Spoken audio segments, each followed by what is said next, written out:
Hey guys, Mike the Vike here, back for yet another Rust update video. This month we actually got a whole bunch of nifty new features, including a mini helicopter. We also got a bunch of stuff for electricity and a whole bunch more, so with that said, let's get right into it. Now, as always, this is recorded on my Viking Republic 2x server. We actually just blueprint and mapped wiped, so if you're looking for a new server to join, I think this one's definitely pretty darn good. We've made, as per usual this month, a whole bunch of kind of performance and just minor tweaks to improve the experience. If you're interested in joining, there is info down in the description. Hope to see you on the servers. Most notably, they have added the minicopter. You can find this thing on roads and at the airfield and stuff like that. There's nothing you need to do to it in terms of repairing. This is not DayZ quite yet. You do need fuel, of course, so you gotta load up some fuel in there. And then she's all yours, basically. There is a driver's seat and a passenger seat.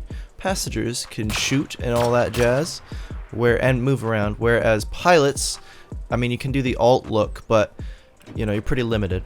To start this thing up, you press W, and a little bit of time, you are up in the air. And this is actually my first time flying it. Seems to handle similarly to, I don't know, I haven't played a Battlefield game in years, but I think it feels similar to me, or maybe it feels like DayZ, I don't remember. But this is certainly not too difficult. Oh, hello, I pressed A, and that totally freaked the poor helicopter out. That's not good. So don't press A when you're flying. That's a bad time. Okay, hang on. Let's try turning. Turning ain't so bad. Oh, it's actually quite responsive, to be honest. Okay, we're gonna make some feeble attempts here to land. I feel like no. Uh-oh. Well, let's just get out. How do I get out? Space? Anyways, this is obviously game-changing. Super duper cool. You know, we had the balloons. They were neat, but I don't think they really added anything new in terms of, like, meta. Like, I didn't see people using them tactically. But these things, totally going to be a game-changer. You can... it's having a moment. But, you know, obviously, get a couple of these, and rating's going to be totally different now with these guys. You have to consider air attacks, really. So walls on bases, you know, like massive walls, not necessarily all that helpful. I guess the SAM sites are definitely going to be more important now. But anyways, nevertheless, an awesome addition to the game. Very, very cool, and should be fun to see what people do with them. Now, to be honest, this update was a massive pain in the ass for some of the community.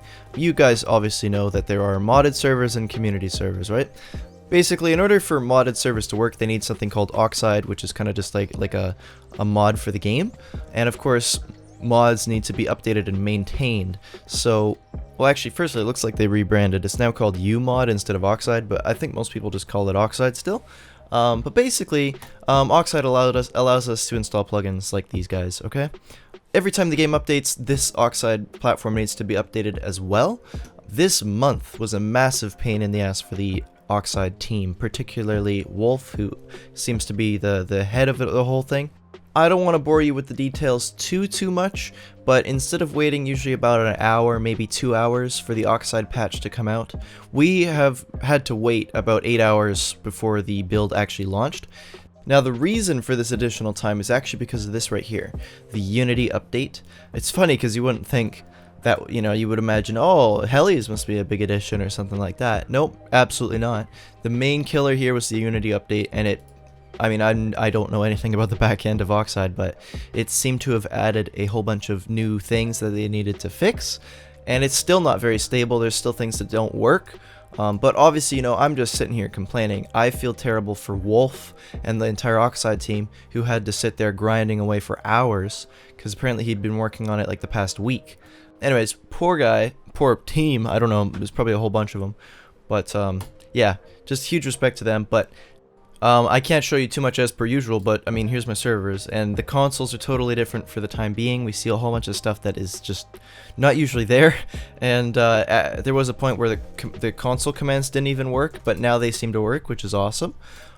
So it's kind of rough for modded players right now, but obviously, with a little bit of time, I'm sure it'll work out.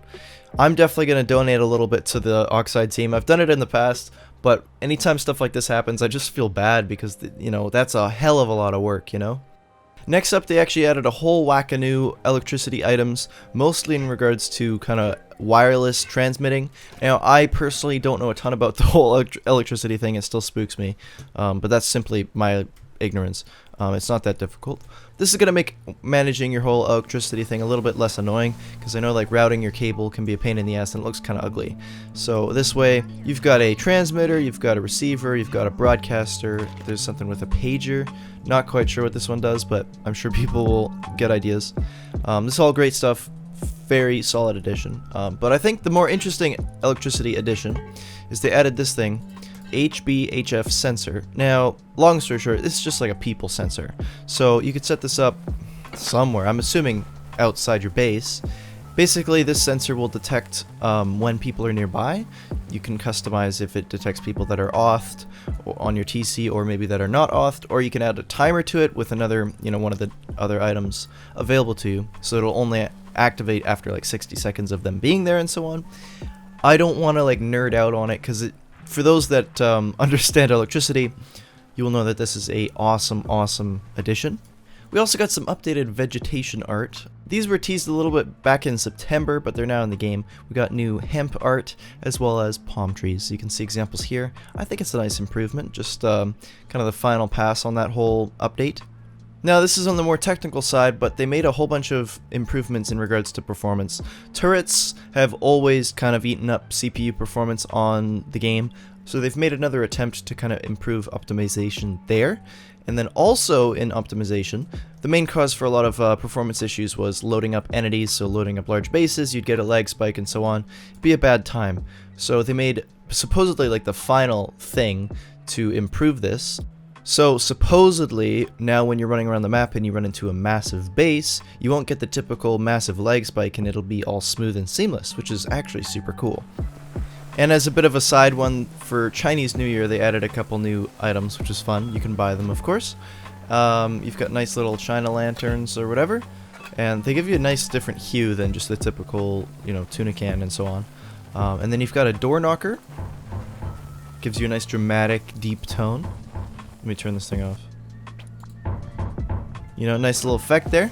And then lastly, they added a dragon mask, which seems to have similar specs to a coffee can, but not quite, but pretty close.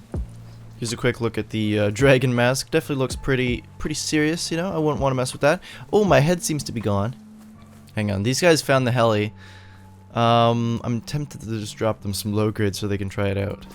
I removed the base already, but oh, they have low grade. Oh, this is gonna be fun. Let's see what these guys do. Are they gonna be able to... Uh-oh. Oh boy. Oh boy. Come on guys, it's not that hard, it's not that hard. Come on, dude. You got this, you got... Oh, nice. Nice. Damn, that's actually super cool. Oh, we got a guy on a bow on the front. That's kind of badass. You seem to pick it up pretty quickly, actually. That's honestly super cool. I can't wait to see more people running these things, because that's just honestly awesome. Oh boy, what is he doing? This isn't an airplane, dude. No, what is... Oh, that was actually pretty elegant. Whoa, this guy... That was very elegant. I respect that. Look at that. Dude's a pro already. That's fantastic, honestly. Yeah, people are gonna love these things, not gonna lie. This is awesome. The military tunnels got a little bit of a rebalance. They added a new exit, basically. It was previously only an entrance, so you know you can get out from here. And they also added some walls on the top, so you can't get sniped or roof camped quite as easily. That's it for stuff currently in the game. However, we got a couple sneak peeks. First up is going to be water, supposedly 4.0, I don't know. But it looks awesome. We got some new waves and stuff like this, and it looks like water is just going to be kind of a step above. And I'm definitely impressed. I can't wait to see this in the game. They say it'll be in for March updates, so look forward to that. We were supposed to get the oil rig this wipe also, but they didn't manage to sneak it in, which is quite fine with me. But here's a couple screenshots of it. Definitely looking pretty darn cool. Just going to be another monument for us to check out. And with that said, that is actually everything for this month's update. All in all, a pretty darn good update, I would say. Definitely look forward to March with the oil rig, and the water update should be neat, and I'm sure there'll be plenty more on the way. But with that said, guys, that is going to be everything from me. Hopefully you found this entertaining. Thank you so much for watching, guys, and I'll see you in the next video.